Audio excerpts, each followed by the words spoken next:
தளபதி விஜய் அவர்கள் சினிமாவை விட்டு விலகி முன்னேற அரசியல்வாதியாக ஈடுபட போவதாக கடந்த 3 வருடங்களுக்கு முன்னாடி அறிவிச்சாரு. அது மட்டுமல்லாமல் அவருடைய கடைசி திரைப்படம் அப்படின்னு சொல்லப்படுற ஜனநாயகன் திரைப்படத்தோடு நான் இனி சினிமா படங்கள்ல நடிக்கவே மாட்டேன்பா அப்படின்னு சொல்லியிருந்தாரு. மேலும் பாத்தீங்கன்னா அவருடைய இலக்கை எட்டிய பின்புமே தற்போது தமிழக மக்களுக்காக அயராது உழைத்துக் கொண்டிருக்காரு தமிழக முதலமைச்சரான தளபதி விஜய் அவர்கள். சமீபத்துல இவர் பதவியேற்ற பின்பு பல அதிரடி மாற்றங்கள் தமிழகத்துல வந்திருக்கு. நாளுக்கு நாள் பாத்தீங்கன்னா அந்த செய்திகள் தான் சோசியல் மீடியாக்கள்ல பரபரப்பாகவுமே போய்கொண்டிருக்கு. இந்த நிலையில தளபதி விஜய் அவர்களுடைய மகளான திவ்யா சாஷா அவர்கள் செய்துள்ள சாதனை ஒன்று சோசியல் மீடியாக்கள்ல வைரலுமே ஆகிட்டு இருக்கு. திவ்யா சாஷா அவர்கள் அவருடைய அம்மாவான சங்கீதாவுடன் லண்டன்ல அவங்களுடைய மேற்படிப்பை படிச்சுட்டு இருக்காங்க. இந்த நிலையில திவ்யா சாஷா அவர்கள் தளபதி விஜய் அவர்களை போல சூப்பராக நடனம் ஆடுவாங்க.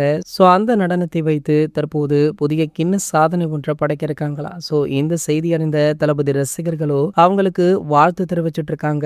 மேலும் பாத்தீங்கன்னா கூடிய விரைவிலேயே திவ்யா அவர்கள் அவருடைய அப்பாவான தளபதி விஜய் அவர்களை நேர்லயுமே சந்திக்க இருக்காங்களாம். இந்த செய்தி வழியாகி தற்போது சோசியல் மீடியாக்கள்ல வைரலுமே ஆகிட்டு இருக்கு. இது போன்ற செய்திகளை பத்தி நீங்க உடனே தெரிஞ்சுக்க நம்மளுடைய சேனலை மறக்காம சப்ஸ்கிரைப் பண்ணிக்கோங்க.